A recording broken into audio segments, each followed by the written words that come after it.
And one thing I wanted to talk about too, because you guys talked a little bit about your first musical memories of being, and it was all secular answers, right? Like, but you guys are very well known as Christian songwriters and artists, and so when did that kind of take shape? I know that church is important to y'all and Christ is important to y'all, but you guys write both. You write Christian, you write secular. So talk about that a little bit, like the balance between both of those sides of your artistry. Well, I think for me, I grew up going to church. I seriously, I could probably count, even at my present age, I could probably count on two hands the number of Sundays I've not been in a church. Like Right. I've grown up my whole life. So that was always ingrained in me. I think some of the first songs that we actually back to the earlier conversation about being disciplined, right? We actually sat down to write as a discipline were songs for the student group that we were leading at the time in Florida. We were writing some songs. They wanted to record an album, and we were writing some songs for that. So probably within the first couple of years we were married, I think we Mm-hmm. actually started writing, some actual Christian songs, actually worship songs for an album that they were doing back then at the time. That's kind of what I remember. Yeah, and I think for me, my songwriting, as someone who follows Christ, is coming from an experience I had. I mean, I always tell people my denomination was heathen. Like, I was not raised in the church. I was a life of the party. I'm here Mm-hmm. for all the things, to have all the experiences. And, that left me in a place where I was just really broken. Because I used that more of as a mask than I did.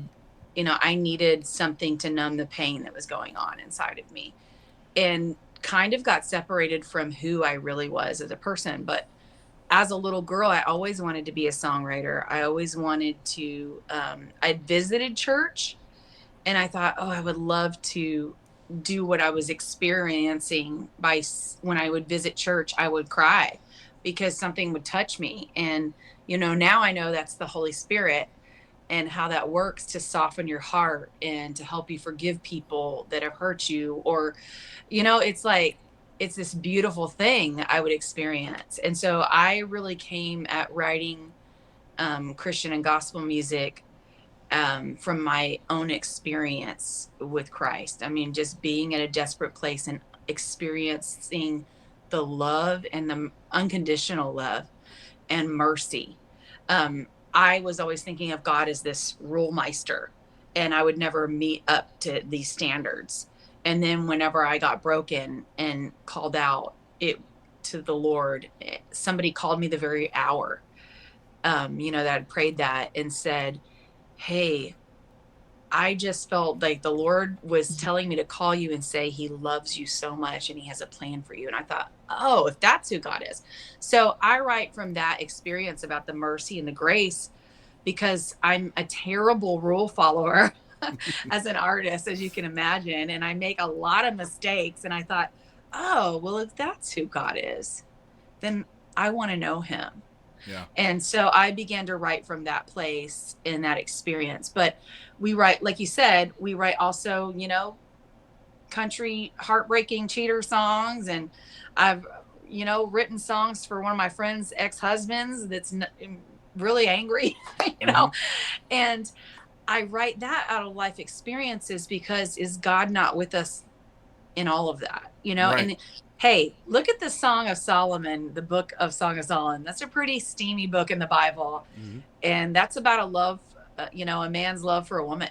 And I mean, so there is that. God is with us when we've been heartbroken. God is with us when we fall in love. God is with us when, we're the ones doing harm to people. I mean, he really is. He's with us in all of it. And so I love to write songs about the life experience as a person who follows Christ. Yeah, good stuff. I love that. Another thing I wanted to talk about with you guys is being in the studio. You kind of your roles in the studio. I know that Will is producing some of your stuff as well. So let's talk about Will as a producer. What is that like for you, man? I produced a lot of gas.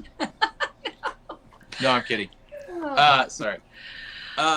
Well, I've been I'll just say I've been incredibly lucky, blessed beyond you could possibly imagine to just have been in the same room with some of the guys that I used to read album credits on.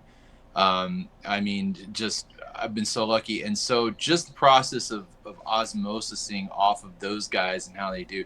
The biggest thing that I really get a kick out of creatively is getting inside someone's head and getting in between their ears and trying to really extract, not just what they're hearing, but I want to hear like who influenced them, like what sonically things speaks to them, not because it's what's popular or what's trendy, but it's just because it's what you like, and you like that for a reason, but you were tailored by certain influences.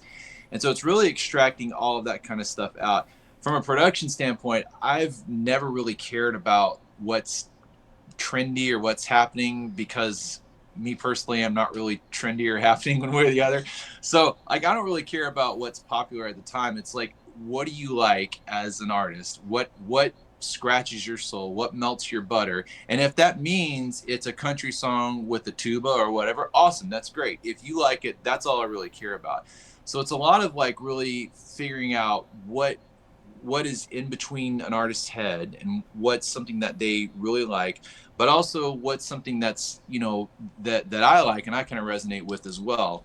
And so it's kind of a balancing act of figuring out what's the sonically the right direction to go.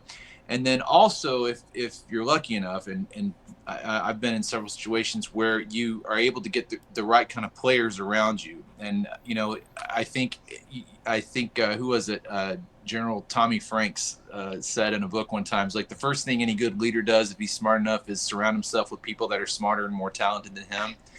And so I'm very, very lucky that I get to play with music with guys that are far more talented than I'll ever be, and they only make you better as a musician. So it's kind of all of those things. Like, let's look at the music, the artists, the influences, where that all comes from, get the right guys in the room. And if all of those things are tracking, then usually you make something that can be pretty magical sometimes.